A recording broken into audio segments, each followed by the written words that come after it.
Vamos falar hoje, sobre 1 Pedro. Já comecei direto na palavra, hein? 1 Pedro 3, verso 15. O que tem lá em 1 Pedro, pastor? Se quer descobrir, me escute agora então. Acabei de abrir aqui, 1 Pedro 3, 15. Sabe o que a palavra de Deus fala lá? Fala o seguinte. E com esse dizer, a gente dá o start inicial aqui. Olha só. Antes, santificai a Cristo como Senhor em vosso coração. Como que a gente pode fazer isso? Estando sempre preparados para responder a todo aquele que vos pedir razão da sua fé, razão da esperança que há em vós. Cara, como que a gente vai estar preparado para, né, responder a razão da nossa fé? Como que a gente pode estar mais preparado para descrever o porquê você acredita no que você acredita? Por que você crê em um Deus que cuida da sua história, da sua vida? Vamos lá então, para a gente entender isso, eu queria dar uma ilustração. Eu sei que vocês não são casados, mas a ilustração do casamento é perfeita para a gente entender bastante de como esse texto ele pode se tornar uma realidade, pode se tornar algo maravilhoso na nossa história. Então, vamos lá. Vamos supor que, tá? Suponhamos, suposições. Se alguém pergunta para outra pessoa por que ela é casada, cara, perguntinha crucial aí que todo mundo escuta na vida, né? Inclusive quem tá namorando, quem tá, né? Daqui uns anos vocês vão estar mais prontos para isso, né? Que vocês já vão estar aí na faculdade, já vislumbrando um emprego, né? E alguém te perguntar por que você escolheu tal pessoa para a sua vida, cara. Com certeza, mas com certeza mesmo, você vai ter uma longa descrição, não é, para falar das características dessa outra pessoa, né, o que te levou a escolher essa pessoa, até as amizades, se você for ver, né? Quando alguém te pergunta assim, e aí, por que tu é amigo do fulano? Né? O que te fez escolher essa pessoa como teu melhor amigo?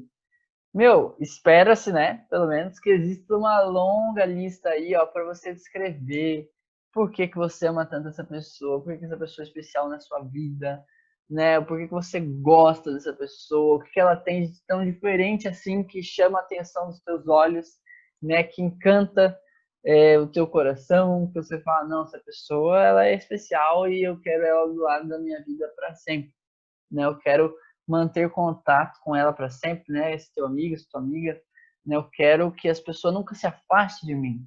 Pelo contrário, né? Que a gente esteja sempre se conectando, né? Vocês agora que estão aí já fechando o terceirão, né? Às vezes bate aquela ansiedade assim, né? Nossa, será que eu vou reencontrar essa galera? Te adianto que tu não vai, todo mundo, mas um ou outro você vai encontrar. Aquelas pessoas que você selecionou, assim, cara, essas pessoas eu quero na minha vida, essas você vai encontrar. Porque você vai ir até elas e elas vão vir até você. Agora a turma inteira é mais difícil, galera. Eu nunca mais vi a minha turma do terceirão.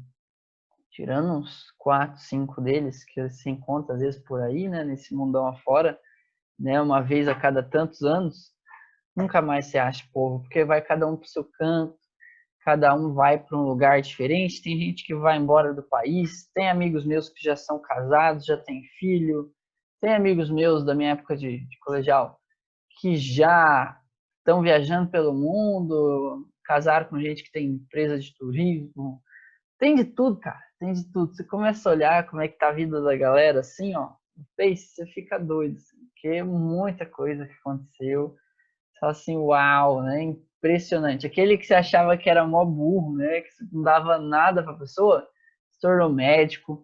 Aquele que se achava, né? O crânio não conseguiu. Então, assim, muitas surpresas, muitas surpresas.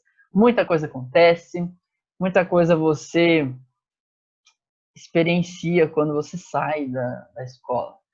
Mas, gente, fato é que algumas pessoas você sempre vai ter contato. Aquelas que você selecionou a dedo, aquelas que você não se deixou afastar. Essas vão estar próximas de ti, e provavelmente você vai ter muita coisa boa para falar delas. Você vai ter muitas características positivas para contar por que você ama essa pessoa, por que você não se afastou dela, né, para as demais pessoas.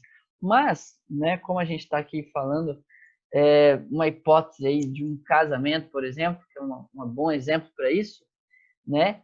Como você descobriu, né, todas essas características maravilhosas nessa pessoa, naquela pessoa, né, nele ou nela, né, dependendo aí de quem que está do outro lado, né? E, gente, uma coisa é fato, né? Isso aqui geralmente eu faço quando eu estou no presencial. Eu pego um casal, né, principalmente quando eu tô com pessoas mais adultas, né, que já tem casais pré-definidos. Sabe o que? Quando você tá, às vezes, num lugar que você já conhece, né, quais são os casais pré-definidos. Na escola, às vezes, tem um ou outro também, né?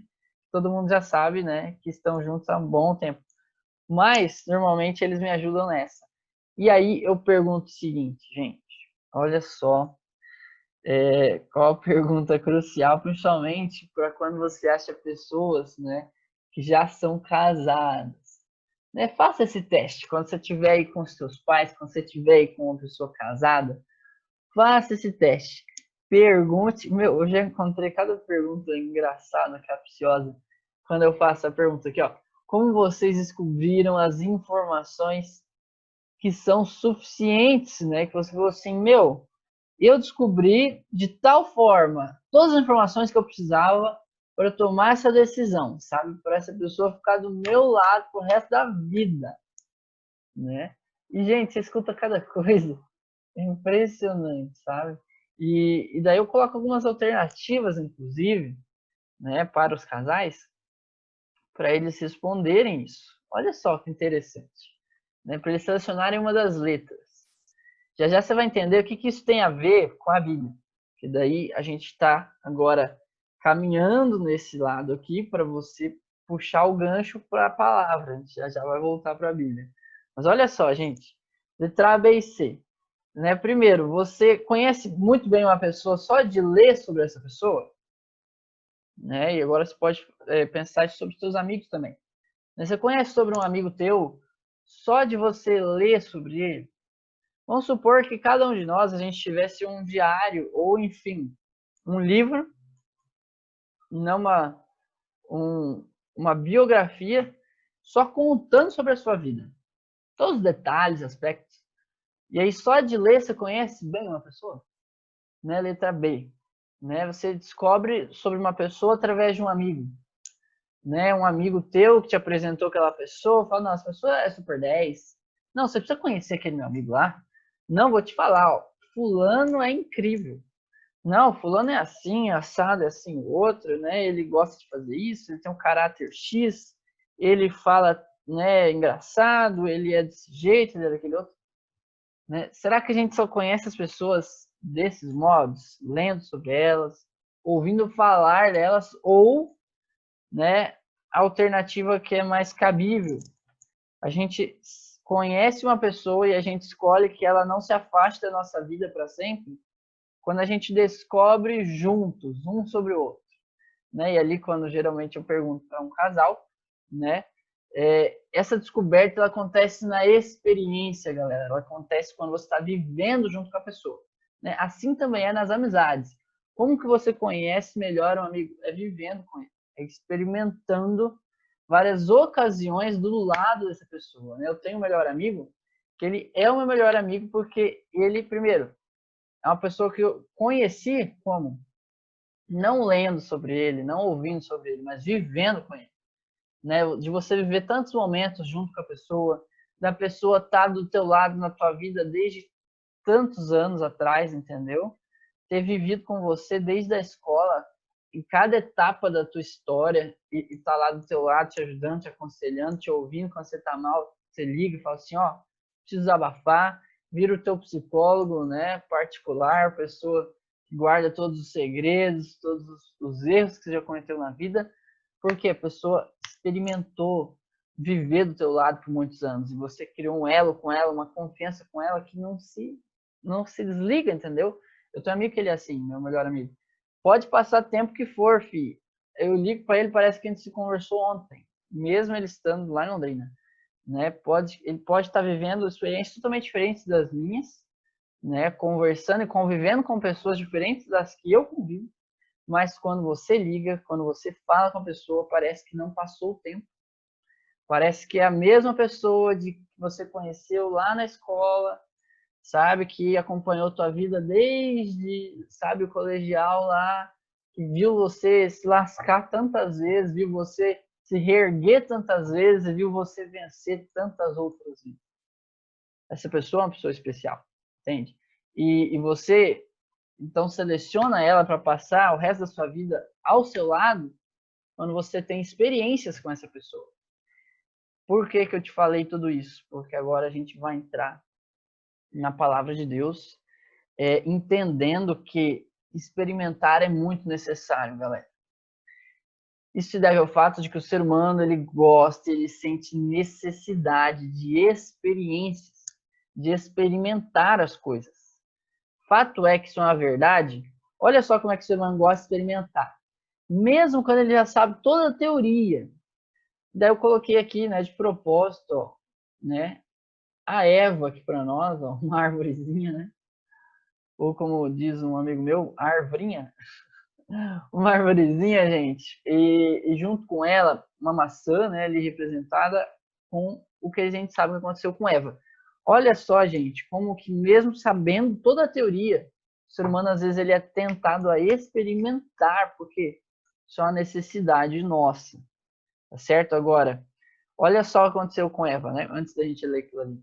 Ela já sabia toda a teoria, ela sabia o que aconteceria se ela fizesse aquilo, se ela experimentasse aquilo. Ela tinha todo o conhecimento teórico, mas bastou, né, o inimigo de Deus trazer um bom exemplo, né, entre aspas, né, um bom motivo, né, entre aspas, para que ela quisesse experimentar. Né? Ela não se contentou só de saber teoricamente que aquilo não prestava, que aquilo ia fazer mal, que aquilo não ia ser bênção na vida dela. Ela precisou experimentar. Né? Ela quis experimentar, né? Não deveria, não precisava, mas ela quis, né? E o ser humano ele tem muito disso, ele tem muito de, né? Como é que o brasileiro ele olha as coisas, por exemplo? A gente não olha com os olhos. Ah, você acha que a gente olha com os olhos? Você está enganado. O brasileiro ele olha com o tato, meu querido. A gente olha com as mãos, a gente olha pegando as coisas. Ah, deixa eu ver, né? Aquela coisa. Ah, deixa eu ver se o celular novo. Aí já pega, já olha um lado, olha o outro. Fala, nossa, que legal, interessante. Entendeu? A gente é assim, a gente gosta de ter experiência com as coisas, né? E o pecado ele foi um experimento feito, né? Quando na cabeça dela ela tinha achado esse motivo que na mente dela era um motivo positivo. E ainda hoje é a mesma situação, viu? Quando vem uma tentação na tua vida, o que rola? O que acontece? Você para e pensa, nossa, legal, hein, meu? Isso aí é interessante, isso aí vai ser bom para mim. Essa tentação aí, ó, coisa boa, coisa finíssima. Vou ficar melhor agora aqui, agora, se eu pecar. E aí você toma aquilo como uma coisa boa para sua vida e aí você quer experimentar. Entende? Esse é o problema da tentação. Quando a gente deixa ela pairar demais, né? O passarinho voar demais na cabeça, ele vai fazer o ninho. Não adianta. Você começou a flertar com o pecado, já era, você vai pecar. Né? Porque você vai achar um motivo. Não, se for um ótimo motivo, não, precisei fazer errado mesmo. Né? Um motivo que na hora ali me convenceu. Entendeu? Daí você quis ter aquela experiência que foi negativa. Né? Então, gente, como a gente explica o nosso relacionamento com Deus, que está baseado no que a gente leu lá em 1 Pedro 3,15, né? Que falava, ó, que vocês saibam, né? Explicar a razão da sua fé, a razão da esperança que é em vós. Como que a gente explica isso para as pessoas sem viver experiências com Deus? Me fala. Como a gente explica o nosso relacionamento com Deus, né? A nossa crença nele, a nossa crença em Deus e na nossa fé, na nossa, né, religião, por exemplo, se a gente não vive experiências com ele. A gente precisa viver experiências com ele, né? Como que os discípulos, por exemplo, galera, explicariam? Ah, peraí que dá uma vontade de espirrar agora, assim. Nossa, passou. Aí, como que os discípulos eles explicariam as experiências que eles viveram, que eles obtiveram com o Messias, sem antes eles terem aceitado segui-lo e viver aquelas experiências com ele? Entende? Então, para a gente ter as experiências, primeiro a gente tem que se desprender de nós mesmos, muitas vezes, né? Toma a tua cruz e siga-me. Ou seja, a gente tem que seguir o mestre. A gente tem que, sabe, ir de encontro com ele para a gente ter as experiências com ele. Né? E você pode estar pensando, mas para os discípulos era muito fácil. Eles viveram com o Messias, né? Eles viram o Messias. Mas, gente, e para os outros homens de Deus que nunca viram a face de Deus? Né? Porque Jesus ele foi um exemplo de como é Deus. Né? Ele foi o Deus personificado aqui na Terra. Mas e para todos esses homens da Bíblia aqui, ó, que não foram os 12 discípulos, que não viram Jesus, não viram, né, a face de Deus ali em Cristo? Como eles explicariam a fé deles, o relacionamento deles com Deus? Da seguinte forma, galera, que eles explicariam isso. Pode perceber que aqui você tem um iceberg. Né, um iceberg aí, ó. E a ponta desse iceberg, como você bem sabe, ela é a menor parte dele. É aquele conheço Deus de ouvir falar. Já viu essa? Tô indo na igreja, tô sentando no banco lá, né? Tô ouvindo falar. Eu conheço Deus. Não, conheço. Eu escutei certinho o que o pastor falou, né? Eu já ouvi falar muito de Deus, né? Eu conheço a Deus. Né? Eu tô nessa caminhada, né, cristã há tanto tempo, há tantos anos que eu vou na igreja, mas espera aí. Você conhece Deus de que maneira? De ouvir falar dele ou de ter experiências com ele? Porque tem o conhecimento que é a base do iceberg, que é o que está por baixo da água, que é muito mais profundo, que é o quê? Conheço Deus porque eu experimentei ele. Eu tenho experiências com ele, eu tenho milagres para te contar, eu tenho histórias com Deus, das quais Deus atuou na minha vida, e eu tenho convicção disso e eu posso te dar esses exemplos das experiências que eu vivi do lado dele. Isso faz total diferença, gente. Olha só em Gênesis 28, vou ler para vocês cada um desses textos, tá? Então vou abrir aqui, ó, Gênesis 28. Olha só o que está rolando aqui, ó. Aqui é na história de Jacó, certo? 28, verso 20, fala assim, ó. Você sabe que Jacó enganou, né? O irmão, roubou a primogenitura, aquela loucura, né? Enganou Esaú, enganou o pai dele, né? Isaac. E aí ele está agora no meio do deserto, né? Ele está peregrinando para ir para Labão, né? Para o tio dele, para morar lá. E ele tem aquele sonho, né? Com a escada, e os anjos sobem, os anjos descem. E ele acorda do sonho, cara. Ele acorda do sonho e ele fala o seguinte para Deus. Ele fala assim, Senhor Deus, se, ele coloca uma condição aqui, ó, se o Senhor for comigo, me guardar nessa jornada, me der o pão de cada dia, né, para eu comer, né, o sustento e a roupa para eu me vestir, de maneira que eu volte em paz para a casa de meu pai, então o Senhor será o meu Deus. Cara, ele acabou de firmar um contrato com Deus, ele acabou de fazer uma condição para Deus.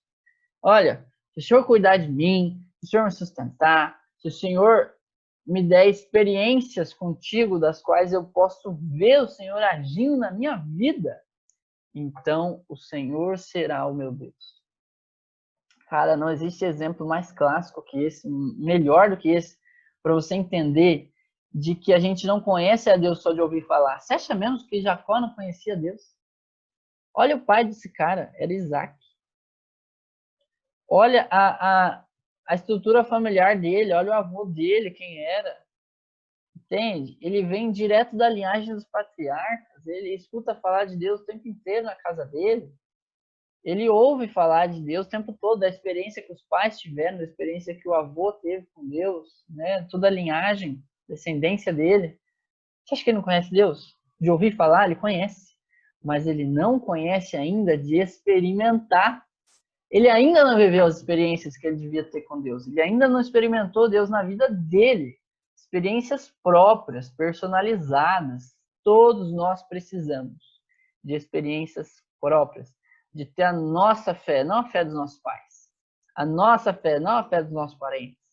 A tua fé, ela é baseada nas tuas experiências com Deus. E só nelas você vai realmente poder falar com toda a convicção. Eu conheço a Deus. Olha só um outro texto. Jó 42, galera. Jó 42, verso 5. Você vai ver Jó falando o seguinte aqui agora, já até te adianto. Ele vai falar assim: olha, Senhor Deus, os meus olhos te conheciam, né? Eu já tinha te conhecido antes, né? Eu te conhecia só de ouvir, na realidade. Mas agora, ele vai falar assim: os meus olhos te veem. Aí, ó, já peguei para nós aqui, ó. 42, verso 5. Jó fala assim: eu te conhecia, meu Deus, só de ouvir. Agora, pois, os meus olhos te veem. É bruto esse texto, cara. Esse texto é fenomenal. Vai vendo. Ele está relatando o seguinte para nós. Deus, eu tinha uma experiência contigo que ela era de ouvir falar de quem o Senhor era. Ela era de conhecer teoricamente o Senhor.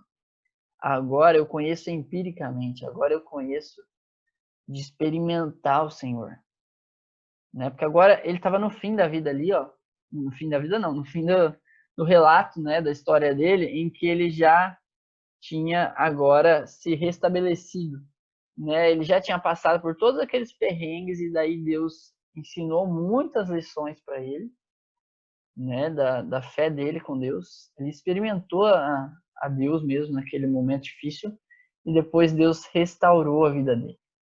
E agora ele fala: agora eu tive uma experiência com o Senhor, que agora eu posso dizer que eu te conheço porque eu te experimentei. Agora os meus olhos te viram. Entende? É experimentar a Deus. Eclesiastes também vai falar o seguinte, ó, 2 verso 10. Tranquilo, tá? Que depois desses textos já nossa aula já está se encaminhando para o fim. Então vamos lá, gente. Provérbios, Eclesiastes, Cantares. Aqui, ó. Eclesiastes 2 verso 10. Olha só que legal, cara. Aqui a gente está indo para outra história já. História de... Aqui, ó. Vou pegar para vocês. 2 verso 10, ó. De Salomão.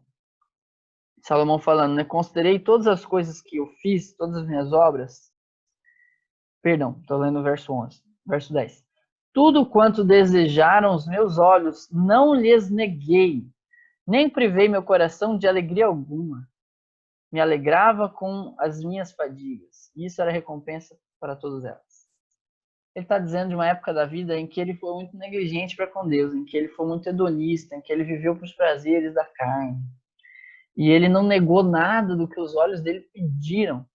Só que o mesmo Salomão que viveu essas experiências tenebrosas com Deus, ele se converte e no fim da vida ele fala o seguinte, verso 13, capítulo 12, ó. De tudo o que eu estou contando para vocês, o resumo da vida é: tema a Deus, guarde seus mandamentos, porque esse é o dever de todo ser humano.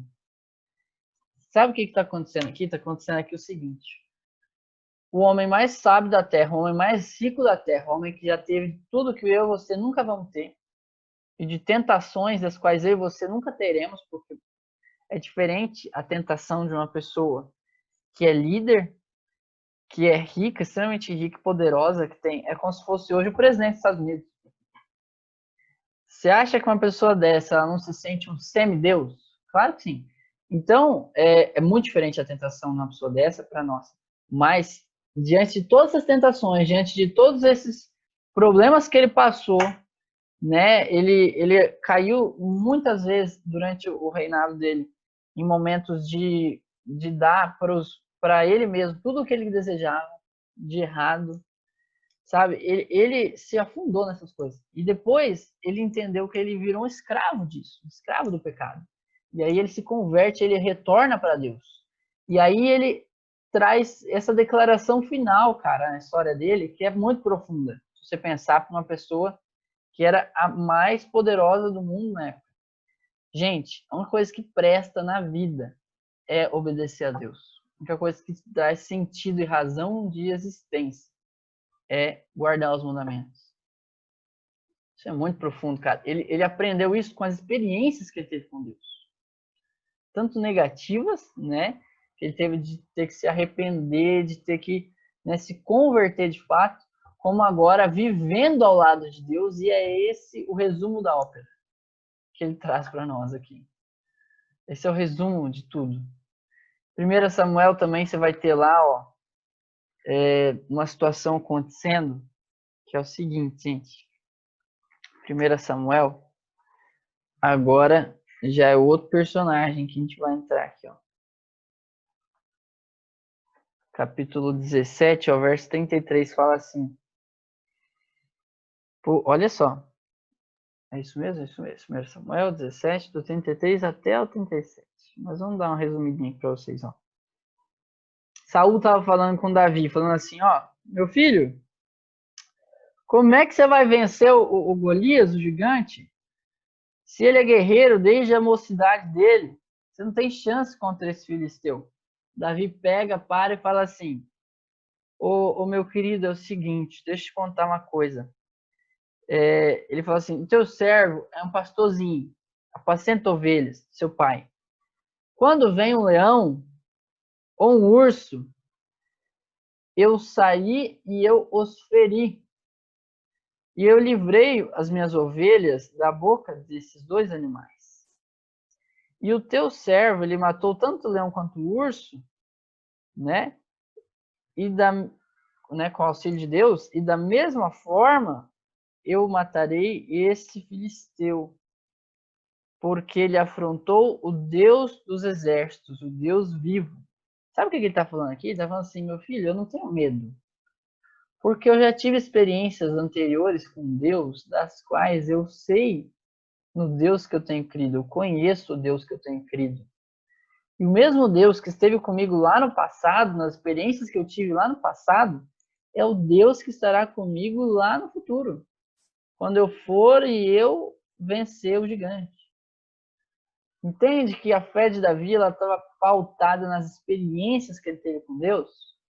Juízes 6, você vai ter o seguinte também, penúltimo texto do dia praticamente, vai falar o seguinte para nós, gente. Juízes 6. Olha só que doideira isso aqui. Juízes 6, verso 36, ó. Gideão, história de Gideão. Gideão chega e fala assim, Senhor, é o seguinte, eu tô com medo, tá bom? Você quer que eu vá lá e enfrente o exército inimigo? Vamos fazer o seguinte, eu vou trazer para você aqui, ó, né, uma lã, certo? Enfim, um novelho ali de lã, e eu vou deixar essa lã, Senhor, no meio do campo. Se eu acordar amanhã e a lã estiver seca e o campo estiver molhado, eu sei que o Senhor está do meu lado. Daí ele fez e deu certo. Aí dia seguinte, né? Se eu chegar lá e agora tem que acontecer o contrário, Senhor. A lã vai estar molhada e o campo vai estar seco. E aí Deus fez acontecer. E com base nessa experiência que ele teve com Deus, é que ele teve fé e coragem de entender que Deus iria vencer o exército inimigo. Você acha que ele não estava com medo? 300 homens contra um exército infinito lá do outro lado?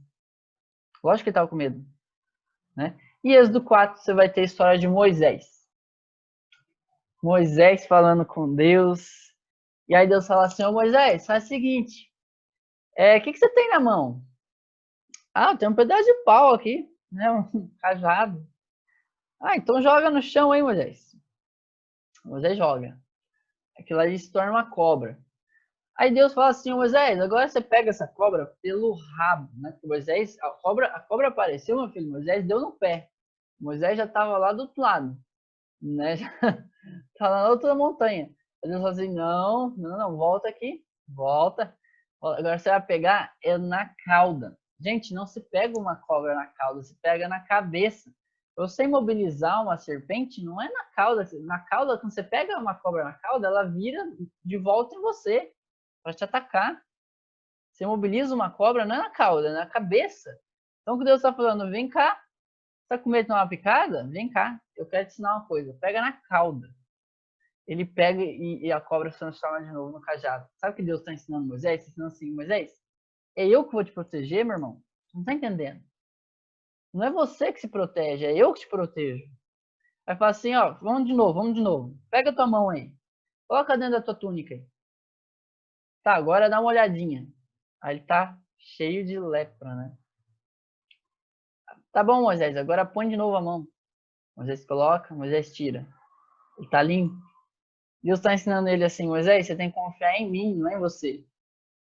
É eu que vou cuidar de ti, é eu que vou, sabe, te fazer ser vencedor lá no Egito.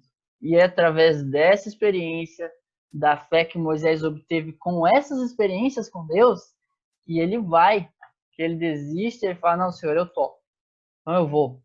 Ele vai e ele tira o povo do Egito. Então, o nosso problema, muitas vezes, galera, é que às vezes a gente quer ficar dentro do barco, sabe? Você já deve ter escutado a história, né, de quando Jesus ele chegou lá no, né, andando sobre as águas, né, e os discípulos estavam pescando já a madrugada inteira. Então, imagina, Jesus chega, os caras ficam, obviamente, assustados, né, e começa a falar, isso aí deve ser um fantasma. Até que Pedro, né, aquele cara sanguinário, né, sanguinário não, sanguíneo, né? Aquela pessoa que gosta de fazer as coisas, tipo, tudo sem pensar praticamente. Não, é Jesus, eu sei que é Jesus, eu tenho certeza, a minha convicção é o meu mestre. E ele vai. E ele anda sobre as águas. E ele vive um milagre, ele vive uma experiência com Deus. E o resto? O resto, né, tem a reação que a gente espera da maioria, que é ficar dentro do barco. Então, muitas vezes na nossa história, a gente está com medo de ir até Deus, de encontro com essas experiências, e a gente quer ficar dentro do barco, porque ficar dentro do barco é mais confortável, ficar dentro do barco é mais de boa, né? A gente não precisa, né, ter medo. Agora, se a gente quer ter as experiências com Deus, você provavelmente vai passar por medo, vai passar por angústia, vai passar por aflições que você vai falar assim, meu, será que eu sou capaz mesmo? Será que vai dar certo isso aqui? Mas eu tenho vergonha, eu sou tímido, eu tenho dificuldades.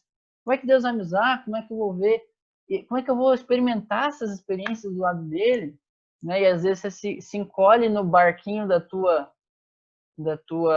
vergonha ou no barquinho, né, da tua intimidade, apenas da tua introspecção, né, de você querer ficar recolhido dentro de casa, não quer se expor, porque não quero me expor, porque o que as pessoas vão pensar de mim, se eu sair falando de Deus, o que as pessoas vão pensar de mim, né, e tal, e aí você se retrai. Quando a gente precisa sair do barco, a gente precisa ir até Deus e não vai ser fácil. Talvez no meio do caminho você vai afundar, igual Pedro afundou, quando ele parou a pensar no que ele estava fazendo, ele afundou no meio da água, sabe? E aí Deus falou assim, homem de pouca fé, é eu que vou te sustentar em cima da água. Entende, galera? Então, quando a gente sai do barco para ter as experiências com Deus e andar sobre as águas e ver o milagre acontecendo na nossa vida, a gente tem que ter fé. Porque é Ele que vai te sustentar em cima da água, não é você, sozinho. E é isso, gente. Por que tanta coisa transforma as pessoas, né? Por que tantas missões, a galera da escola que sai para a Missão Caleb, tantos ministérios, né? Que existem dentro das igrejas. Por que tudo isso às vezes transforma a vida de tanta gente? Porque as pessoas estão se dispondo a ter experiências com Deus. Elas estão se colocando diante da água, estão saindo do barco, estão falando, não, eu vou. Ah, mas vai ser difícil. Ah, mas você tem timidez. Ah, mas você tem, né? Você tem tantos empecilhos, né? Que você coloca às vezes para poder ir. Não, mas eu vou. Porque é ele que vai me sustentar. E aí o pessoal volta transformado disso tudo. Volta com um monte de milagre para contar, com um monte de bênção para falar para as pessoas, entendeu? Por quê? Porque Deus é que transforma o nosso coração de pedra em um coração de carne. Mas ele só faz isso se a gente está disposto a ter experiências com ele. É isso que eu queria passar para vocês hoje, gente. Bora ter experiências com Deus, bora deixar Deus transformar a nossa vida, deixar Ele falar com a gente. Não adianta a gente viver pela experiência dos outros. Não adianta você ir para a igreja achando que o pastor é que tem que ter as experiências que você tinha que estar tendo sozinho. Não vai rolar isso aí.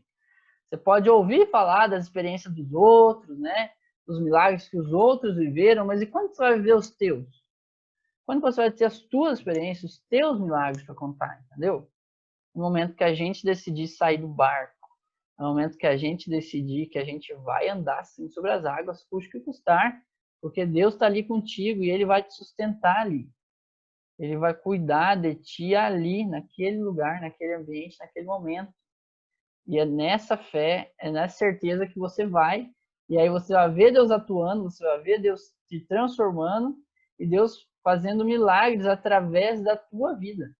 E aí, através desses milagres, através dessas experiências, você vai deixar, às vezes, de ter medo. Você vai aprender a confiar mais em Deus. Igual os exemplos que eu te mostrei ali da palavra de Deus. Certo? Então, vamos ter as nossas experiências próprias. Não vamos viver apenas se pautando, se baseando na experiência dos outros. Vamos ter as nossas próprias, gente. Vamos fazer nossa oração? Então, né, para a gente poder fechar a nossa aulinha de hoje. Santo Deus, Pai, a gente está precisando de experimentar o Senhor, de ter experiências do Teu lado, de ver o Senhor agindo. Mas, Pai, o Senhor sabe que às vezes a gente se recolhe dentro de um barco, a gente se recolhe dentro da nossa casa, dentro da nossa zona de conforto, e a gente não quer sair de jeito nenhum. Mas, Pai, nos dê coragem, nos dê a certeza de que é o Senhor que vai na nossa frente. Que se for necessário, o Senhor vai abrir as portas, o Senhor vai enviar pessoas para nos ajudar. Assim como Moisés, Pai, o Senhor enviou o irmão dele para ir falar por ele. O Senhor tem tantos meios de fazer a gente se sentir mais confortável no meio dessa jornada também, experiências contigo, mas a gente precisa ir, Pai. A gente precisa sair. A gente precisa querer viver tudo isso do teu lado e ter coragem suficiente, porque no demais o Senhor irá prover todos os meios. Cuide de nós, nos abençoe hoje sempre, que a gente possa te conhecer, de te experimentar, e não apenas de ouvir falar. Que eu te peço em nome de Jesus, amém.